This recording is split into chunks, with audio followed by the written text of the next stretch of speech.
Oi, oi, oi, eu sou Thiago França e esse é o Sabe Som.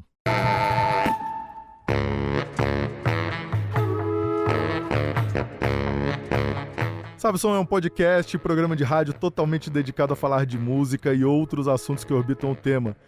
Sempre às 10h30 da manhã no seu rádio, no Brasil de Fato FM 98.9 e também no seu aplicativo de streaming preferido. Dá para você conferir o Sabe Som também no canal do YouTube e no site do Brasil de Fato. Episódio número 86, recebendo aqui o Julito Cavalcante, guitarrista e vocalista da banda Bike. Banda Bike, um expoente do rock psicodélico brasileiro, e a gente falou sobre a vida de banda nesse cenário independente, sobre o processo de criação e muitas outras coisas. Confere aí que tá massa o papo.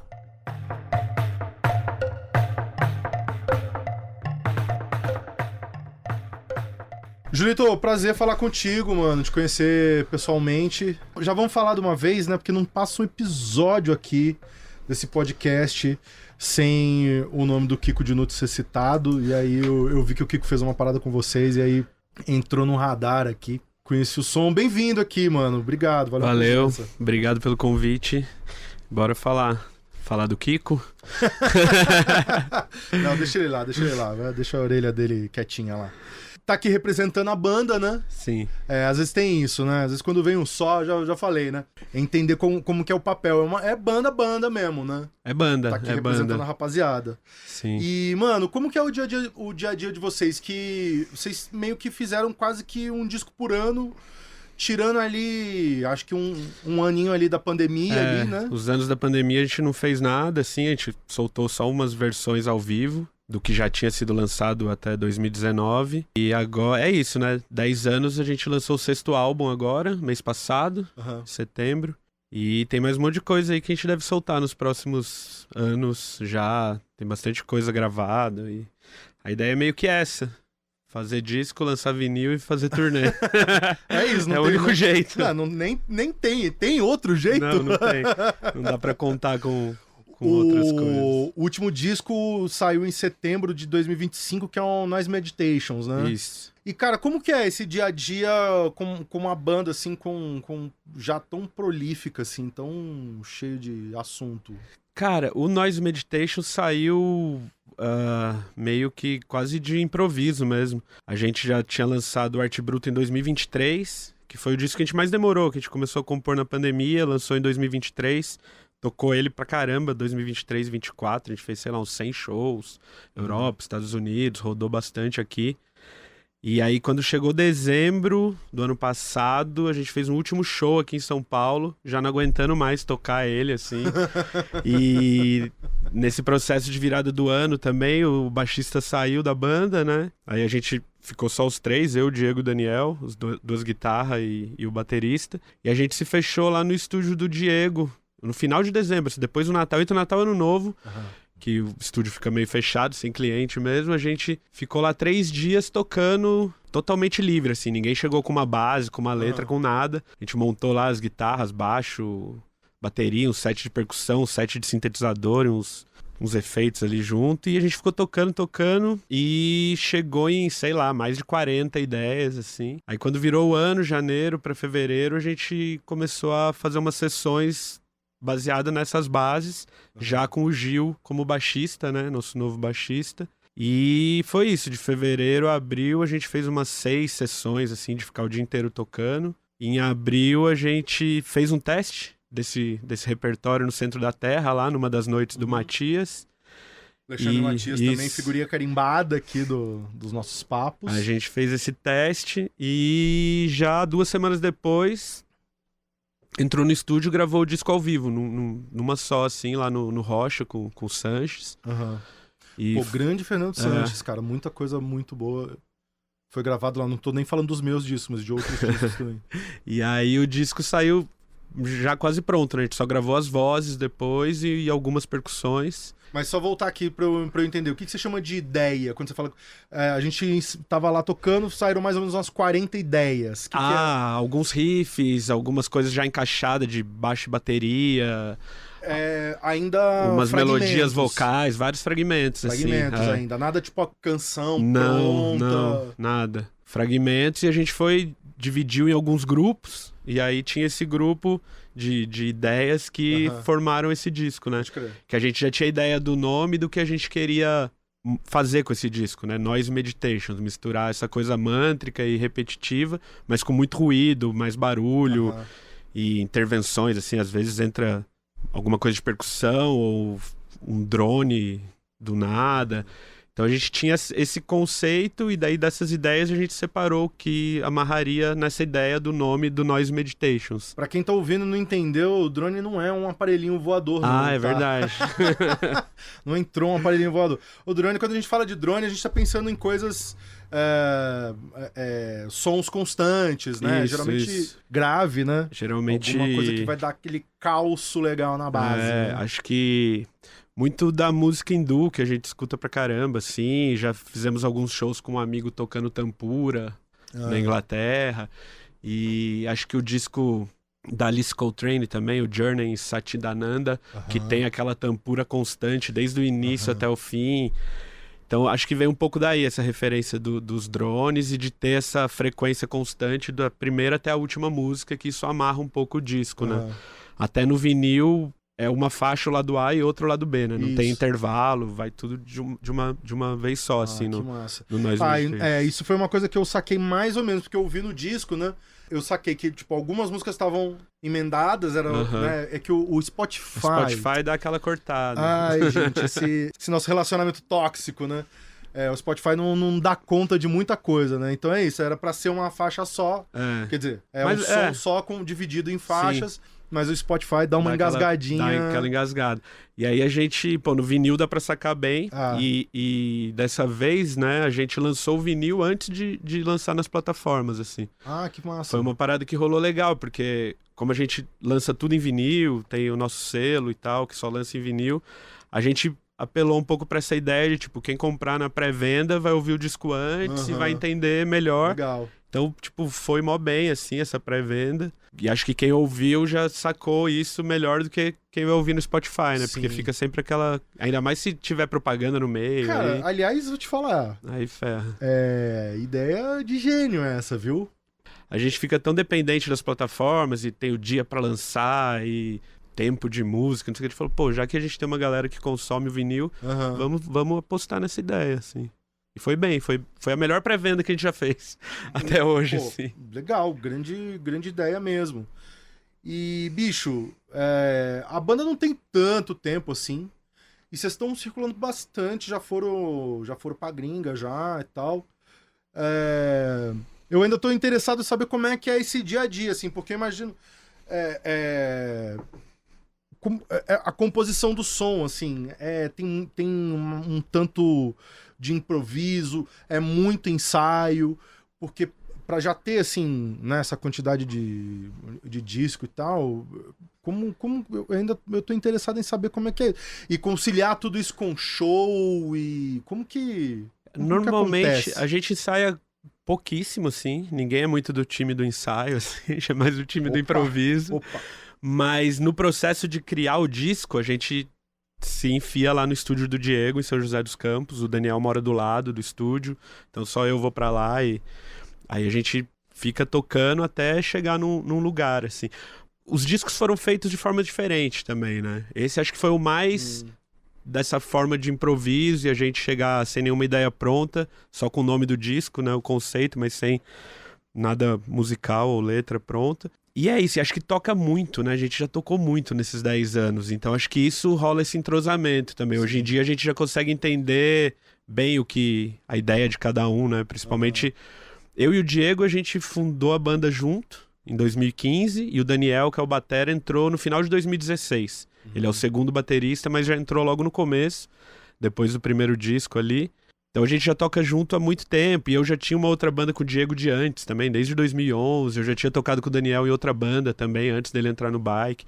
Então a gente se conhece bem, e acho que as referências também, né? A gente conversa muito e ouve muita coisa junto, e troca muito disco, e vai muito show, todo mundo junto. Então eu acho que a gente já sabe mais ou menos o caminho do que a gente quer fazer com a Bike, né?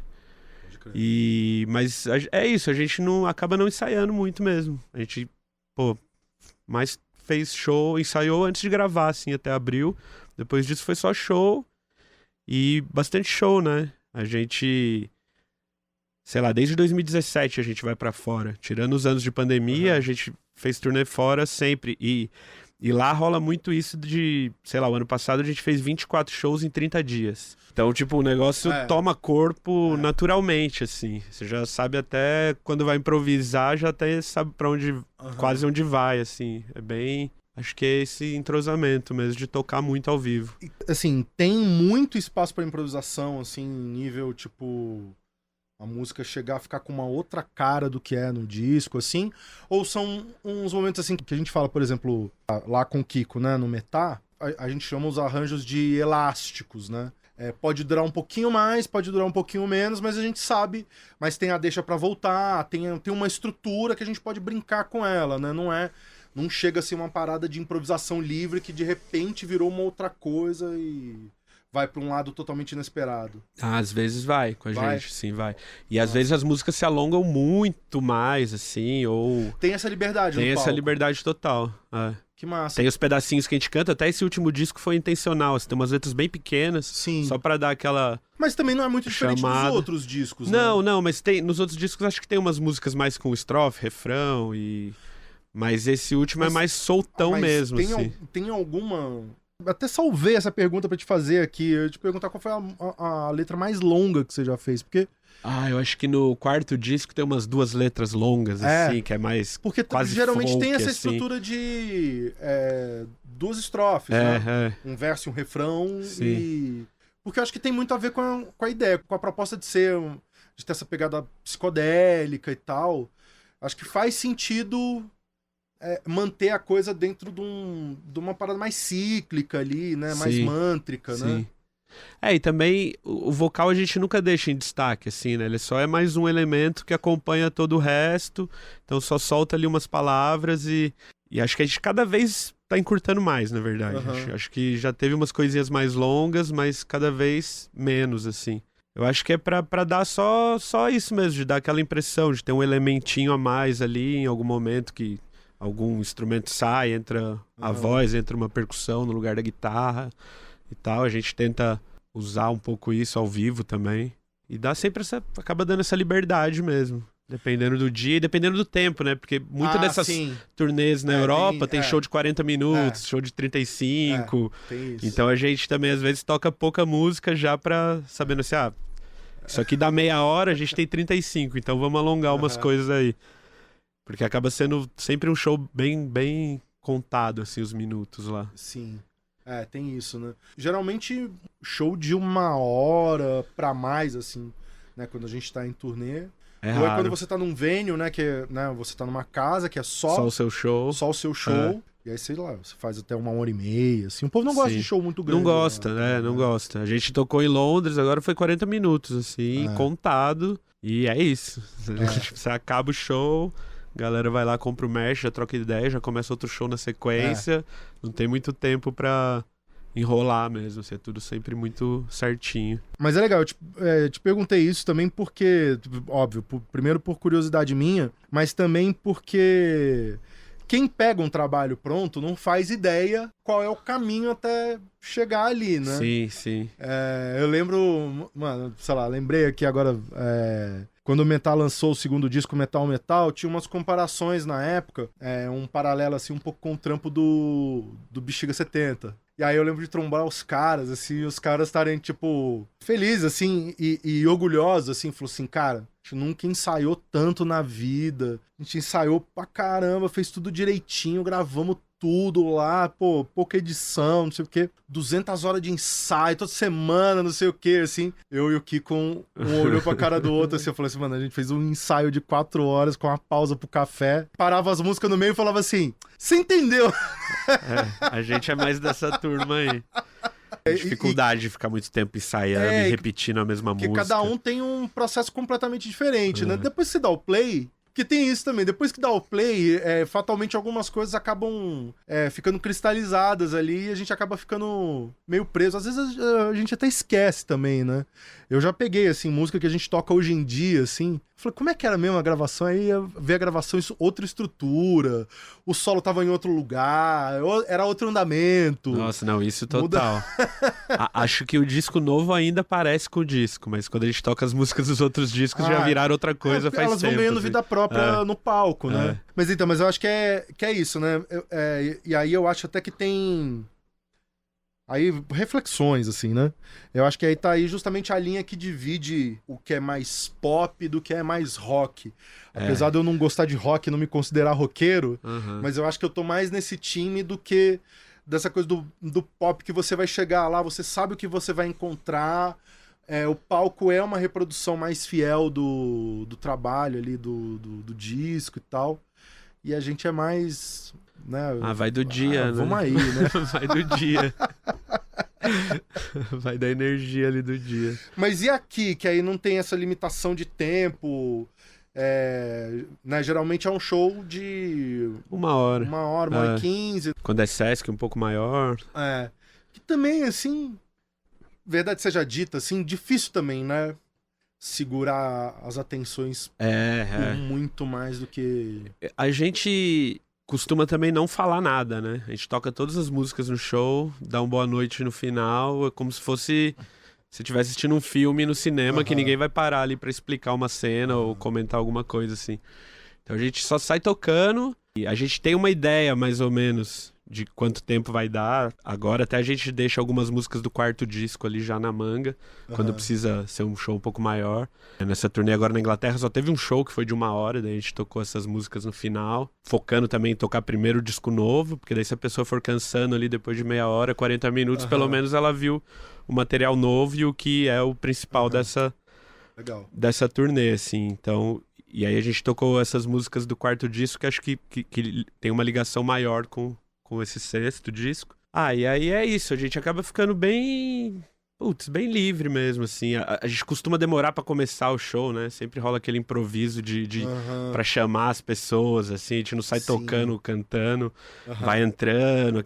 Agora ainda que o Diego tá usando os pedais, controlando os pedais com a mão, criando um beat ali com o slicer e tal, aí sai dali e a bateria vai entrando, então a gente vai criando esse clima desde o começo, que já ganha também um tempo ali de show, né? Esses dias até um cara lá de Curitiba postou um full de um show que a gente fez lá ano passado.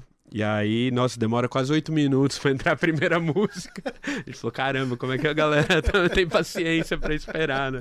Mas também era meio instintivo, porque vai rolando, assim. Então não tem muito essa questão do pop, né? Você vai tocar a sua música de 3 minutos em 3 minutos, daquele jeitinho. É curioso isso, né? Porque tem vários elementos que conversam com a música pop, né? Ouvindo o disco, por exemplo. Tem isso, né, que óbvio, né, eu saquei, né? As vozes têm muito efeito, assim, que é justamente, assim, a voz fica um pouquinho menos inteligível, assim, né? Justamente para não ter esse lugar da canção, do destaque todo ali, da poesia e tal. Ele é mais um elemento ali que vai, sei lá, pode ser o ponto de partida ou o que vai amarrar a história toda. Mas não tem um super destaque, é mais um elemento que entra ali, tem muita textura, tem muita coisa. Mas assim, é uma letra, entre aspas, fácil, porque é curta, Sim. É cíclica, né? É repetitiva. O tempo no disco não é muito longo. Acho que a única regra que a gente segue é que tem que caber no vinil, né? Tem que ter 40 minutos. Então, assim, porque de alguma forma tem vários elementos que estão ligados muito a isso, mas acho que não dá pra se desprender 100%, né? Porque eu acho que é muito mais sobre a sonoridade, né? A sonoridade em primeiro lugar do que qualquer outra coisa, né? Sim. Isso é uma coisa que a gente sempre pensa. Cabe 20 minutos de cada lado no vinil, então a gente não pode fazer um disco de, sei lá, 45, 50 minutos. Então a gente acaba se prendendo um pouco nisso. E a gente sempre pensa o disco também lá do A e lá do B, apesar de nesse último ter uma conexão quase geral do começo ao fim. Todos os discos saíram em vinil? Saíram. Benza a Deus, hein? A gente fez o primeiro... A gente fez um show no Sesc Pompeia, pegou o cachê e prensou o primeiro disco. Eu conheço essa história. E aí, a partir dele, a gente foi prensando os outros, né? E aí, em 2023, a gente lançou o 5º álbum, prensou, e a partir do ano passado a gente começou a lançar outros discos de outros artistas. E tem sido legal isso também, conseguir registrar alguns discos contemporâneos a nós, assim, que talvez não fosse sair em vinil e tal. A gente embarcou um pouco nessa, acho que a gente lançou 5 títulos, Aham. e aí esse ano voltou a lançar o nosso, e a gente sempre pensa isso, assim, acho que é legal, e também tem uma saída boa pra fora do Brasil, né? Tem muita gente que já acompanha no Bandcamp, Aham. tipo, lançou lá, já compra o vinil, assim. O Bandcamp tem épocas que eu esqueço dele, tem épocas que eu tô mais aplicado e tal, mas você que gosta de dar aquela trincada na sua banda, procure lá. Entre no Bandcamp, ouça as coisas lá, você pode comprar. Tem banda que tá mais estruturada. Vocês vendem merch no Bandcamp A também? gente vende vinil. Ah, olha aí. Ah. Cara, eu parei de fazer isso porque, assim, uma das coisas que eu mais tenho preguiça na vida é de ir no correio, cara. Hoje em dia eu não aguento. Putz, eu não tenho escapatória, porque eu tenho selo, então eu vou no é. correio várias vezes por semana. Nossa senhora, cara. Pô, eu não tenho essa paciência. Ser artista independente, alguma coisa a gente tem que não fazer, cara. Pode crer. Senão, acabou o dia, Eu acabou a cuido- semana, não paro de trabalhar. Mas o Bandcamp é uma plataforma muito bacana, você pode comprar música lá, muito DJ, né? Público em geral, acho que aqui no Brasil não é difundido Não. nada, né? A galera não bem conhece. fraco aqui. Mas nos Estados Unidos e Europa rola bastante, porque eu acho que especialmente pelo o feedback que eu tenho, muito vinil entra pra comprar mesmo as músicas pra, né, você em tese ter o direito de discotecar aquilo ali e Sim, tal. também. E a gente tem bastante material no Bandcamp que não tem nas outras plataformas também. Os discos ao vivo, remix, o nosso terceiro disco tem a versão instrumental que tá só no Bandcamp.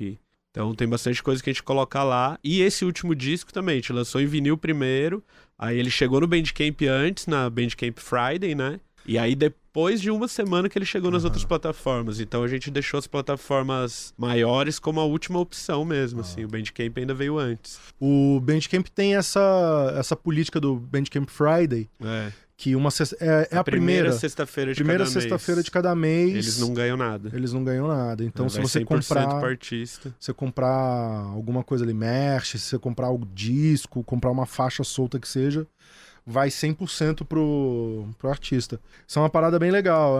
É um negócio que a gente podia investir mais em divulgar o Bandcamp aqui no Brasil, né, cara? Isso é uma parada que seria muito massa.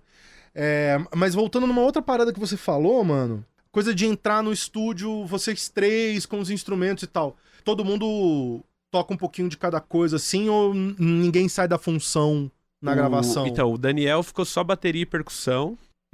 A bateria foi só ele. Mas a percussão eu toquei um pouco, o Diego tocou um pouco. As cordas só eu e o Diego. Uma hora teve momentos que tinham 2 guitarras, teve um momento que teve baixo e guitarra. Teve um momento até que não tinha nem guitarra, que um tava no baixo, outro na percussão, outro na bateria.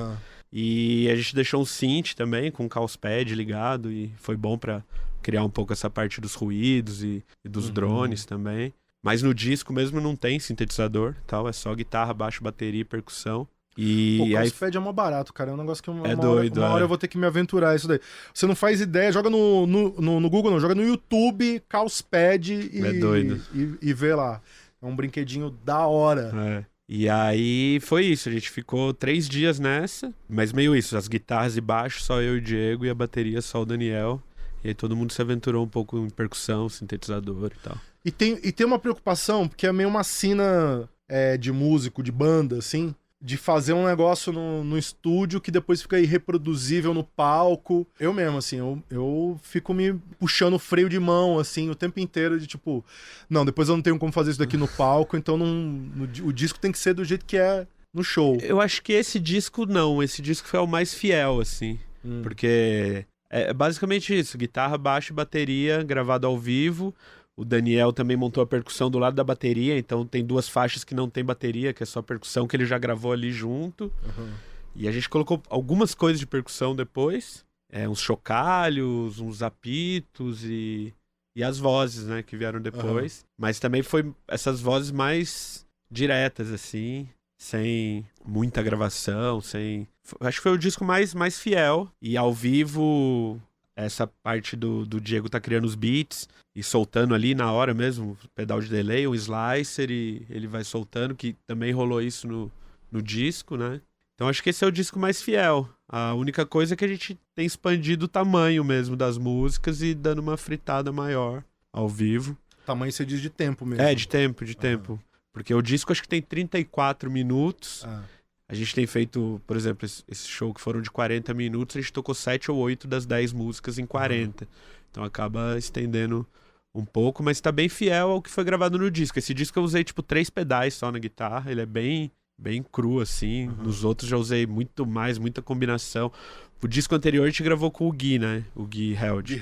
É. E aí, esse a gente mergulhou nas guitarras, um monte de pedal, um monte de amplificador, um monte de guitarra diferente. O Guilherme Held é o maior CDF de guitarra que eu conheço no mundo. A gente ficou fritando vários dias lá gravando guitarra, teve violão, teve um monte de coisa. Então ele pra reproduzir ao vivo a gente precisaria de um terceiro guitarrista, provavelmente. Sim. Então ele já é mais diferente. Agora esse não, são as guitarras que foram gravadas ali na hora, no dia. Quem mixou o disco? O Diego, o guitarrista. O Diego. Grande trabalho de mixagem, cara. Ele tinha mixado só qual disco ele mixou? Ele mixou o terceiro disco e agora esse. Eu não gravei a numeração. O terceiro, qual que é? O terceiro é o Der Shamanic Majesty's Third Request. Que é um bem mais clean, assim, bem mais leve. Tem mais violão, tem violão de nylon e tal. Ele gravou e mixou e só masterizou fora. Porque tem um mistério aí, né? E uma sabedoria da mixagem, especialmente quando o som é mais denso, assim, de você conseguir fazer soar o coletivo, mas soar individual também, né? Não soar tudo como uma grande amálgama de sons que estão ali e você não sabe direito o que é o que, assim, quer dizer, às vezes a intenção pode ser que seja essa, assim, mas eu acho legal isso, assim, você perceber as camadas e tal, mas perceber também cada um ali no seu lugar, ali, conseguir entender as fontes ali e tal. Coisa de CDF, né? Coisa de nerd, né? Mas eu curti bastante, cara. Achei... E, bicho, isso é uma parada, né? O tamanho do disco, né, cara? Eu acho que geral se perdeu ali naquela época do CD que podia, né? Tem 80 minutos. Cara... Era muita coisa. 80 minutos é um massacre, bicho. Meia horinha de disco, cara. 35 no máximo, assim. É um recadão bem dado, uma história com começo, meio e fim. E não é, tipo, dizendo que, porque hoje em dia as pessoas não têm mais atenção. Não, o disco nasceu assim, desse jeito, desse tamanho, é o que a gente aprendeu. O disco dos Beatles tem meia hora, o disco do Erasmo Carlos tem meia hora, do Chico Buarque tem meia hora, do Coltrane, né? Tudo tem mais ou menos esse tamanho, assim. É um tamanho que a gente se acostumou e, assim, eu acho que resolve bem, né, eu cara? gosto, resolve bem, eu acho também.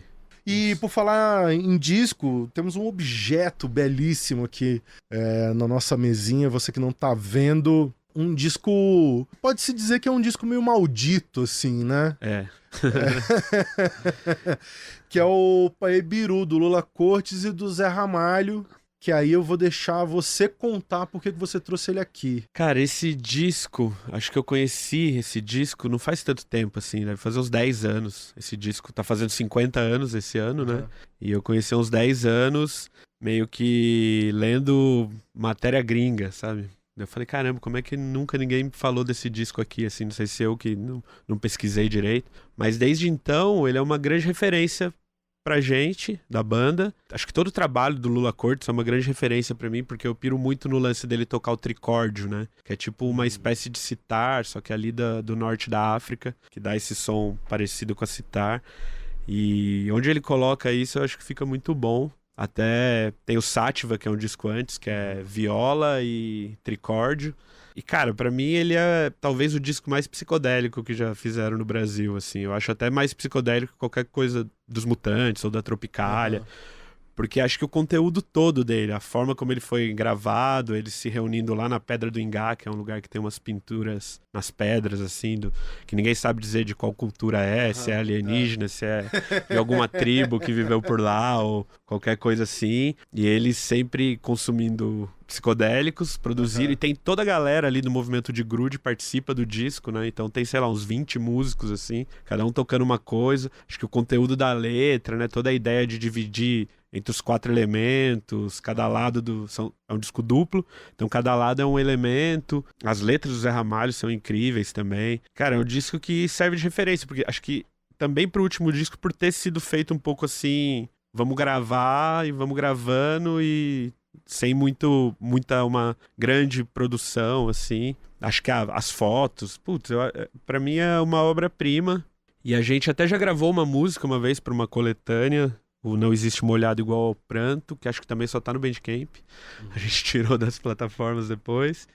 E ao vivo a gente já fez uma música com o Tagore, que é lá de Recife. Sei lá, a gente até pensou em fazer uma homenagem e fazer um show desse disco inteiro, mas aí o Anjo Gabriel fez esse ano e acho que ficou incrível, junto com o Jarbas Maris, que também participa do disco. Então acho que ele já foi muito bem representado. E é isso, ele segue sendo referência pra gente. E ele é meio maldito porque é o primeiro disco do Zé Ramalho, o segundo do Lula Cortes. E rolou uma enchente, né? Onde ficavam guardados esses discos. E tudo se perdeu pelo Rio. E acho que sobraram, sei lá, 200 cópias, 300 cópias. Então é um disco que a primeira edição vale milhares. E aí ele foi reeditado, acho que primeiro fora do Brasil e alguns anos pela Polisson. E aí o ano passado saiu uma reedição da versão sem os reverbs e tal, mais crua, assim, mais parecido com a gravação. E agora eu acho que ele tem sido um pouco mais reconhecido, assim, já de um tempo pra cá. Muita gente lá fora conhece ele. O próprio Zé Ramalho não fala muito, Não né? fala, né? Eu acho que ele deve ter tido algum problema, não sei exatamente, mas acho que eles tiveram alguma confusão ali, que ele não gosta de falar, ou ele não considera como o primeiro. É porque veio antes do primeiro álbum dele, né? Aí eu não sei se ele desconsidera, não sei se ele quis apagar um pouco da... A gente nunca sabe, né? Às vezes é treta, às vezes é simplesmente porque o cara, sei lá... Não gosta da qualidade, né? Assim, porque tecnicamente ele é meio bagunçado. Mas eu tenho essa informação aí de que já, recentemente agora, né? Eu acho que talvez pra esse relançamento aí, que tentaram falar com ele, assim, e ele meio não quis saber, assim. Falar, que porra de... Tem até um documentário sobre esse disco que não tem ele, né? Tem toda a galera, tem o Alceu Valença, tem todo mundo e não tem ele. Então acho que ele realmente não gosta do disco. O disco veio antes da banda ou veio... Você descobriu ele antes da banda ou... Eu descobri um pouco antes, Talvez, assim, meio ponto de partida? É, assim, porque talvez? o nosso primeiro... A gente começou a gravar o disco no final de 2014, lançou em 2015, e ali que começou a fazer show em 2015 também. Eu acho que eu já conhecia um pouco antes, assim. Mas acho que nos primeiros discos eles não influencia tanto, assim. Era só um disco que eu gostava. E acho que com o tempo todo mundo foi ouvindo, a gente ouviu bastante. E acho que incorporou mais ao espírito da banda. Então, mas tá presente... Sim. Acho que principalmente desde o terceiro disco, que foi quando a gente foi lá na Pedra do Ingá, passou uma tarde lá. E aí no terceiro disco tem uma música contando essa trip ali, pela Paraíba. E chama Ingá a música. Então, do terceiro disco em diante, ele realmente tá bem presente. O terceiro disco é de 2018, mas os dois primeiros acho que não. Acho que era uma coisa mais minha de gostar desse disco e ouvir, assim. Se você tá no rádio, a gente tá conversando aqui com o Julito Cavalcante da banda Bike. Mano, eu te perguntar uma parada que também é um assunto recorrente aqui e tal, porque entre as bandas independentes e tal, a gente tá sempre assim... É sempre aquela coisa, enxugando gelo e tal. Entender como que tá esse dia a dia, como que é... Vocês estão na estrada bastante, estão fazendo bastante show, por onde vocês estão passando mais, como que tá o cenário. Essa é uma questão longa, assim, né? Porque também é uma coisa que... Bom, a gente vai chegar nessa questão... shows no Brasil, shows fora e tal, mas como que tá nesse sentido, assim, o dia a dia da banda? Cara, até o ano passado a gente tocou muito, assim, que ainda tava tocando o último disco. Aí esse ano que a gente entrou nesse processo de gravar, a gente fez poucos shows até lançar o disco. Ficou mais fazendo São José dos Campos, lá na cidade onde metade da banda mora. Fez alguns shows aqui em São Paulo. E aí foi pra essa turnê na Inglaterra. E agora... Esse final de semana a gente acabou fazendo o primeiro show do disco aqui no Brasil. Um parênteses aqui. Aonde lá em São José vocês estão... O Diego tem um espaço lá, o estúdio dele, que rola alguns eventos, então tem muita banda que tá passando por São José, que e massa. a gente faz um bike convida, assim, uma espécie de bike convida, que já foi um projeto bem maior, que a gente até fazia no Teatro Municipal, fazia em outros lugares da cidade, mas que agora voltou pro início, que era no estúdio do Diego. A gente tocou no festival de inverno lá, tocou num outro festival em Jacareí também, que é a cidade do lado, e fez alguns shows aqui em São Paulo, testando esse disco disco. E agora que lançou, a gente tem mais shows, né? A gente fez Brasília esse fim de semana, agora amanhã vai pra Campina Grande, vai fazer Campina Grande, Natal, João Pessoa, Recife, Maceió. Novembro tem uns shows em Santa Catarina e no Paraná. E a gente acaba sempre circulando por todas essas cidades sempre que lança um disco, né?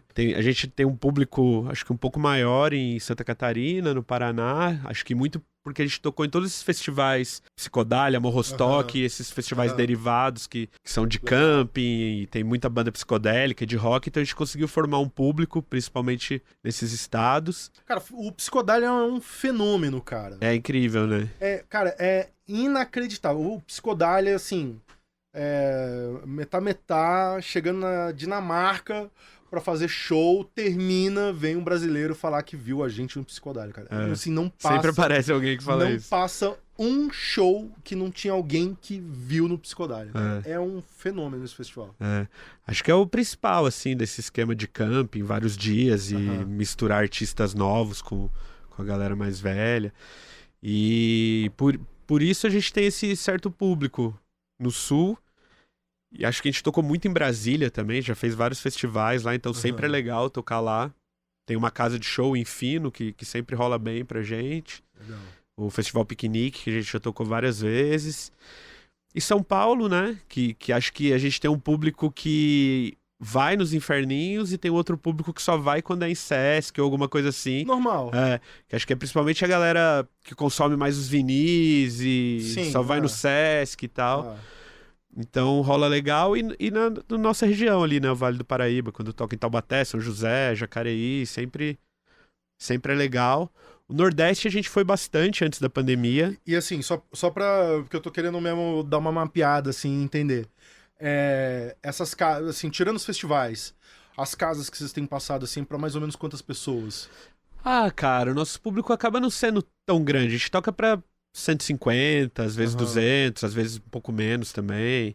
Depende do dia da semana, a gente costuma falar isso, depende do dia da semana e do tamanho da cidade. Assim. Claro.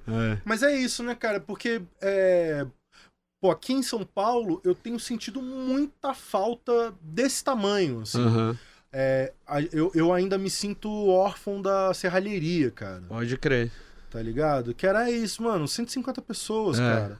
Colocar 150 pessoas ali pra ouvir um som num ambiente que, putz, dá pra você trocar uma ideia legal com a galera, né? Tipo, a gente quer... Assim, todo músico independente, ele tem uma coisa, assim, ele tem uma nerdice no DNA, né? Assim, no sentido de, tipo, acabou o show, cara, não quero gente no camarim, champanhe, nada. Eu quero encostar num balcão ali, quero trocar uma ideia, quero saber o que as pessoas acharam do som, quero que alguém comente alguma coisa, né? A gente é muito assim, e esse tamanho de casa eu acho que privilegia muito esse tipo de interação, né? Esse tipo de acontecimento nas nossas vidas, assim, que, cara, aqui em São Paulo, sei lá, tá meio sem, né? Esse ano a gente tocou aqui, sei lá, tem a Porta Maldita, que é pra isso, acho que na parte de show mesmo, acho que não cabe 100 pessoas, não cabe. Assim, a gente até fez agora, um pouco antes de viajar, um São Paulo Psych Fest, junto com o Fire Friend, junto com White Canyon, que é uma banda de São Tomé das Letras, psicodélica, assim, e o Lumer, que é de Porto Alegre, lotou lá, mas, tipo, lotou o espaço todo mesmo, e a parte de show ficou insuportável, foi legal. A gente fez o Rocambole, que agora tem um espaço menor, né? Além do palco grande, tem um espaço menor. A gente fez lá com o Edgar, misturou o público, foi legal, assim. O Centro da Terra, que é sempre uma coisa mais experimental. Aí é de segunda ou terça. Alexandre Matias na curadoria. O que mais que a gente fez esse ano? A gente fez um show na Porta, que também é ali em Pinheiros. Foi legal, foi um lance da Associação Sicília, né? Junto com Violeta de Outono, com Emma Stone. Foi uma noite bem legal.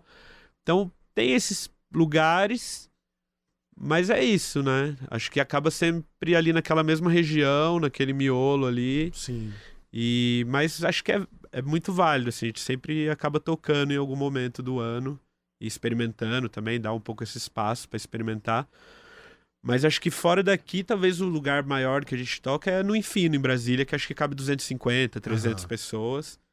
E os outros lugares acabam sendo menores mesmo, assim. E aí varia, né? Por exemplo, a gente vai ter um show em Joinville que é num sábado, então acho que vai ser bom. Mas se você toca em Joinville na quinta, puta, dificilmente vai colar uma galera. Pode É crer. outra mentalidade de capital. E até algumas capitais, dependendo, numa quinta não funciona tão Sim. bem. Ou no domingo, que a galera já não vai pro rolê. Sim.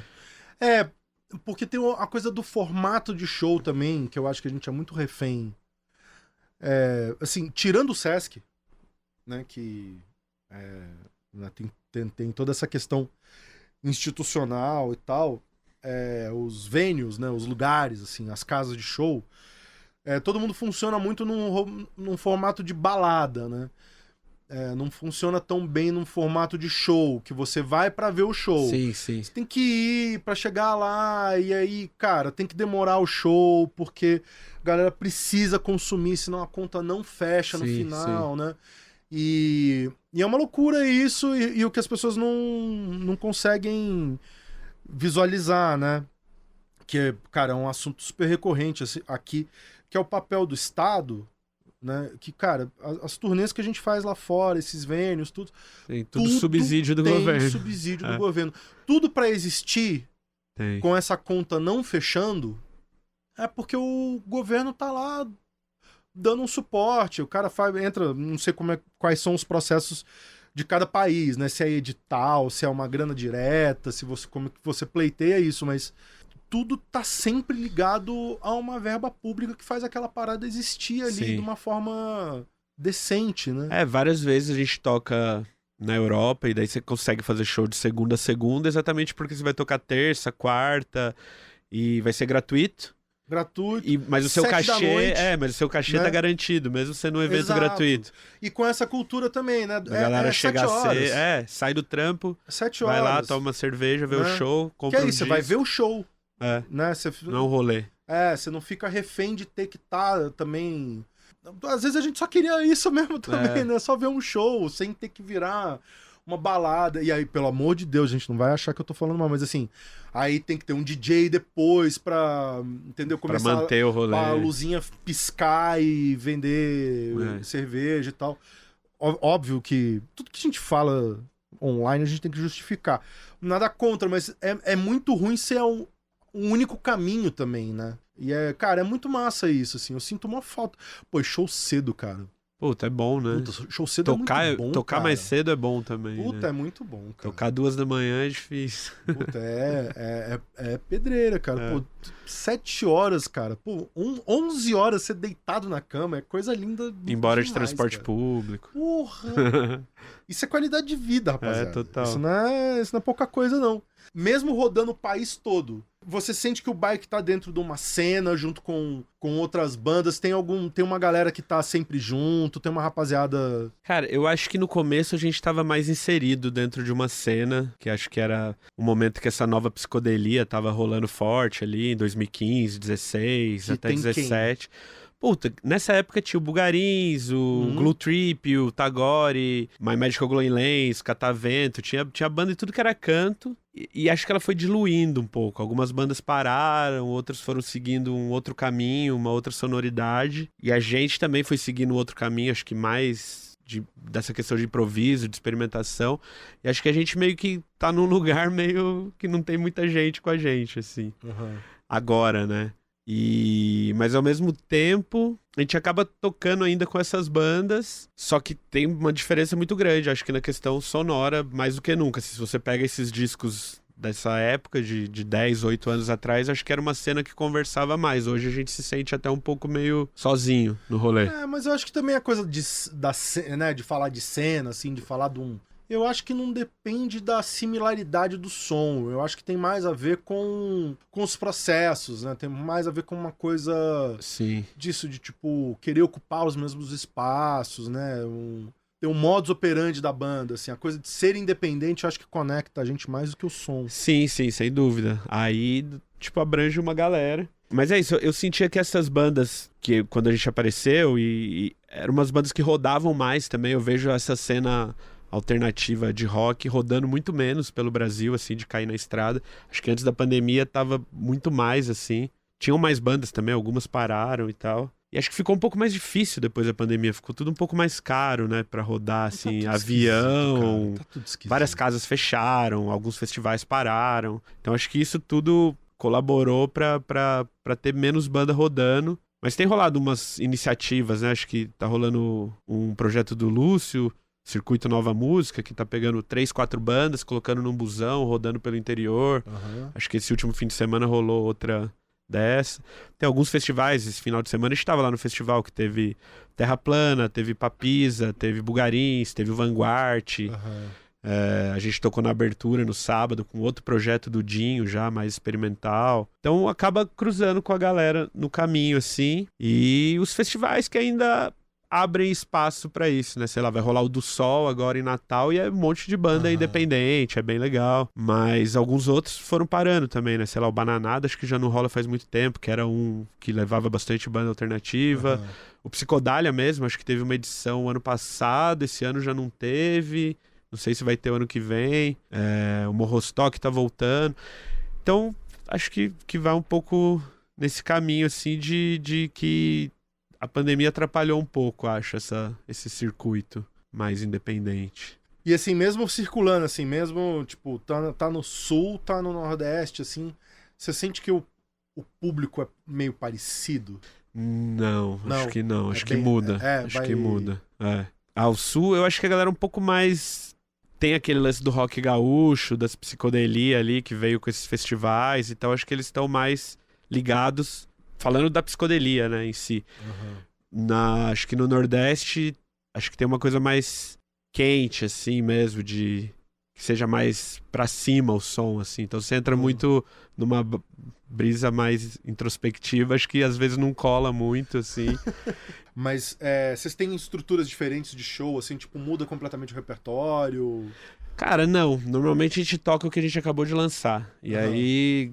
Goste ou não, tipo, você vai colar e vai ver o que a gente tá tocando. E aí quando o show é um pouco maior, a gente coloca umas músicas mais antigas, assim, de outros discos. Mas a gente não muda, não. Agora, por exemplo, a gente tá tocando basicamente o disco novo. E se passar de um certo tempo, a gente coloca umas outras músicas. Mas a gente sempre segue por esse caminho. A gente gosta... Meio chato até, né? Mas a ideia é lançar o disco e fazer o show desse disco, assim.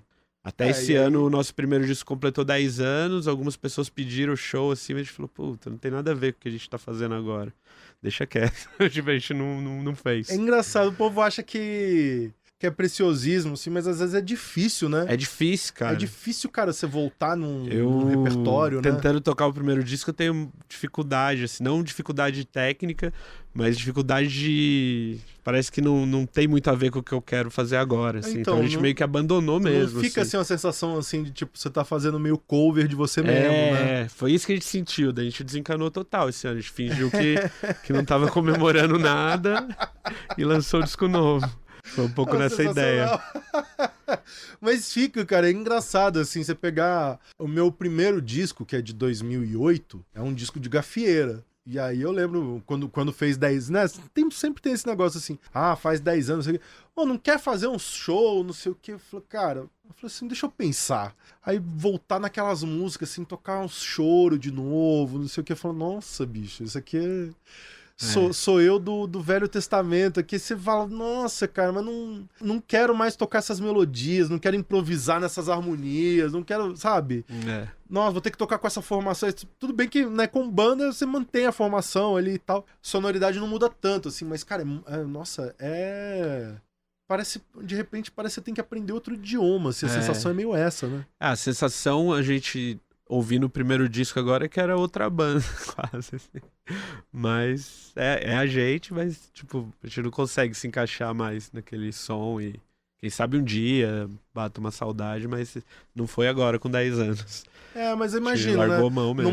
Num momento assim de muita ideia fluindo, né? Imagina, você entra no estúdio, sai com material pra fazer 10 discos. Assim, entendo o que eu vou dizer. Não tô falando isso de um jeito pejorativo, mas assim, dá uma sensaçãozinha quase de derrota, assim, né? Você tá com tanta ideia, com tanta coisa pra pôr pra fora, você tem que voltar no que você já fez, assim, você fala, nossa, Não combina. O movimento não faz sentido, né? Pra gente não rolou, não conseguimos. E bike, assim, bike é o projeto principal de vocês na vida e tal. Cara, todo mundo tem trampo, outros trampos. O Daniel, ele é cozinheiro, né? Ele tem... Rapaz, é mesmo? O Batera. Ele faz hambúrgueres veganos e Olha só. distribui pra tudo que é lugar lá em São José dos Campos, Olha outros só. lugares do Vale do Paraíba. Só cozinha e distribui, né? Aham, O Diego tem um estúdio, aham. eu tenho selo de vinil, então eu vendo um monte de disco aí o tempo inteiro. E o Gil, que é o nosso novo baixista, ele é técnico de som, né? Inclusive ele fazia o nosso PA antes de entrar na banda. Olha só. E é isso. E aí o Diego tem um projeto solo dele, Diego Xavier Trio. O Gil tem uma outra banda, chama Applegate. E o Daniel faz umas gigs, assim, de jazz e blues, assim, com os músicos lá do Vale. E também tava numa banda punk chamada Amnésia Coletiva, que tem uns 20 anos já essa banda. Todos têm outro projeto e outro trampo. Mas o bike acaba sendo o projeto musical principal, né? Que a gente circula. E você fora o bike, só o selo. Só o selo. Fala um pouquinho do selo, mano. Então, o selo foi essa ideia, assim. Depois que a gente lançou tudo do bike, a gente pensou, vamos começar a lançar umas outras paradas aí, conversar com a galera que a gente gosta, com quem é mais próximo, assim. E aí rolou isso. Ano passado, o último disco nosso é de 2023, então ano passado, 2024, a gente não tinha nada pra lançar. Aí eu vim com essa ideia do selo, os caras abraçaram, assim. Aí a gente lançou uma banda de crust lá da nossa cidade, Manger Cadáver, que é bem massa, assim, também é uma banda que vai pra Europa, toca nos festivais lá de metal e tal. Aí a gente lançou o Nectar, da Ava Rocha. O nome do selo. Bike Records. Bike Records. Isso. Porque a gente já usava o selinho do bike em todos os discos, então, antes de virar selo. Agora eu entendi. Eu achei que eu tava perdendo alguma informação aqui. Não, antes de virar selo, a gente já usava o logo da banda, assim, no cantinho do disco. Pode E crer. daí a gente falou, é isso, vamos manter. E a gente lançou o Nectar, da Ava Rocha, lançou o Glue Trip, um disco de reedição de 10 anos, que era um disco deles que só tinha saído na Europa. Prensagem em vinil só na Europa, foi a primeira prensagem aqui. Lançou o Ruvaranas, que é uma banda instrumental de Ponta Grossa, que foi o primeiro sold out, assim. Caramba. Foi a banda revelação, banda nova e esgotou rapidão. Lançou um disco do Skylab também, do Rogério Skylab. E pro ano que vem a gente deve lançar mais um monte de coisa, assim. A gente tá conversando com uma galera e manter essa ideia de registrar esses discos que surgiram junto com o bike, assim, independente de ser psicodélico ou não, mas que foram lançados nesses últimos 10, 12 anos, assim. E é um selo só de vinil, né? A gente não trabalha plataforma, não vende show, não faz nada. Só lança o vinil e é isso, distribui. Vamos aproveitar esse momento final aqui para advogar em favor do vinil, que ainda tem muita gente que acha que é só folclore. Não, acho que o mercado tá crescendo ano após ano. O som é muito melhor. O nosso baixista, o Gil, ele é jovem, né? Ele é de outra geração, começou a tocar com a gente. E ele não tem vinil e não costuma ouvir vinil. E a gente gravou o disco, ele ouviu a master na casa dele, tudo, massa. Aí quando o vinil ficou pronto, a gente se reuniu em casa pra ouvir. Ele ficou chocado, assim, com a diferença. E aí ele começou a comprar alguns vinis nessa última viagem. Mais um adicto pra nossa tribo. Nossa, bicho, olha, graças a Deus, eu me regenerei. Você parou com isso? Cara, pela primeira vez eu consegui esse ano viajar em turnê, não trouxe nenhum vinil. Sério? Nossa, Jesus intercedeu por mim na viagem. Cara, é uma praga isso, né? É uma praga, cara. Ano passado... Deixa o sujeito pobre. As nossas turnês se resumiam em chegar na cidade, achar as lojas de vinil, ir passar o som, tocar e ir embora. Esse papo de que o som é melhor... eu acho que tecnicamente algumas pessoas vão discordar e tal. Eu acho que o lance Ele é mais vivo, né?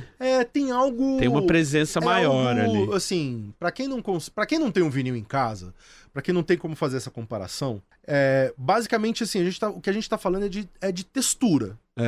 É a textura do som. Não é que você vai dar play no disco ali e você vai ouvir um negócio secreto que estava escondido, que só a agulha vai ler. Não é nada disso. Mas é algo da textura do som que parece que é mais confortável, talvez, ao ouvido. Eu acho que ele é mais presente. É difícil a gente colocar em palavras isso, assim, mas uma comparação que eu sempre faço, você pega essas TV Super HD, aí você vai ver um filme assim, sei lá, tipo, minha filha tem 7 anos, eu vejo vários filmes da Disney com ela. Você pega uma animação nessas TV Super HD, não sei o quê, a sensação que eu tenho... Sabe aqueles livros que você abria, assim, aí ele montava, imagem, assim, não sei o quê? É tanta definição que parece que os objetos eles estão desconectados um do outro na imagem. Eu acho estranho. Eu não acho, nossa, que resolução incrível, que legal. Eu acho estranho, esquisito, acho feio. E às vezes o digital, ele tem isso. E aí, sem contar também que há coisas que muita gente nem percebe, né? O digital, cara, às vezes, pra quem não tem o ouvido tão treinado, tem um agudo ali que começa a te irritar e você não sabe o que é. Que é esse agudo. Ele perde. Que o vinil não tem. Não. E não só o som, né? Mas, sei lá, a gente valoriza muito o trampo da arte, da capa e tal. E é diferente você ver um quadradinho minúsculo, assim, no celular e pegar uma parada, ver a ficha técnica. Mas isso é essa coisa mesmo de ser meio nerd de música, de gostar de ler ficha técnica e descobrir músicos e descobrir que aquele cara gravou com uma galera, quem que gravou, onde, como. Pô, eu tenho um maior orgulho que saiu um disco meu, o Sambando saiu pelo 3 Selos, com um encartezão grande, com entrevista, que da hora. Com resenha e tal. Que é isso, pô, é uma coisa que eu, já estudante de música, mas assim, sem ter perspectiva de virar músico, já gostava, assim, né, de ler um pouco sobre o disco, ainda mais assim, eu que cresci ouvindo música instrumental, né, que você fica ali, tá, o que isso tudo aqui quer dizer ali? Pô, você tem um textinho ali pra ler um pouquinho do que a pessoa que fez, o que imaginou ali, cara, pô, eu acho que dá uma bela de uma enriquecida, assim, eu acho também. Na experiência. E assim, eu nem fico muito folclorizando, assim, sem muito romantismo de tipo, você vai lá e muda de lado e não sei o quê. Mas eu acho que tem uma coisa...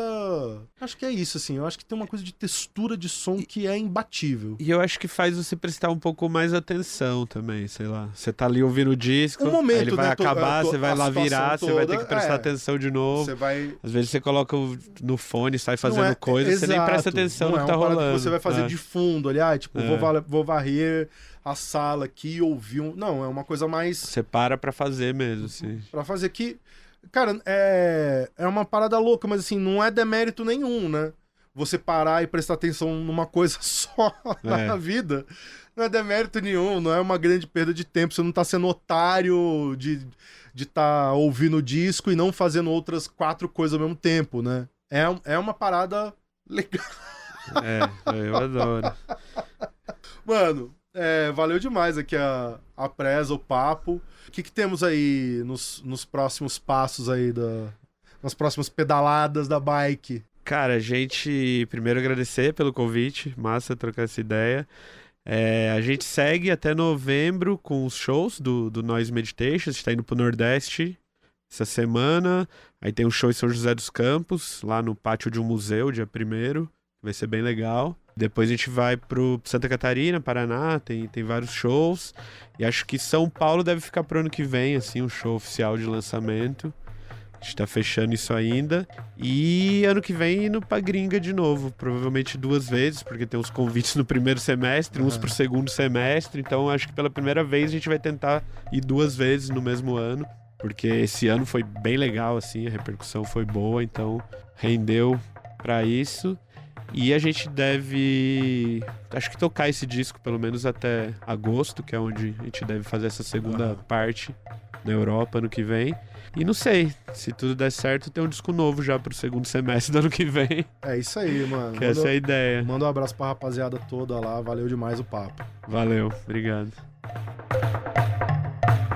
É isso aí, encerrando Sabe Som número 86, que contou com a presença de Julito Cavalcante da banda Bike, e mandando um abraço pra rapaziada que não pôde vir, o Diego Xavier, o Daniel Fumega e o Gil Mosolino.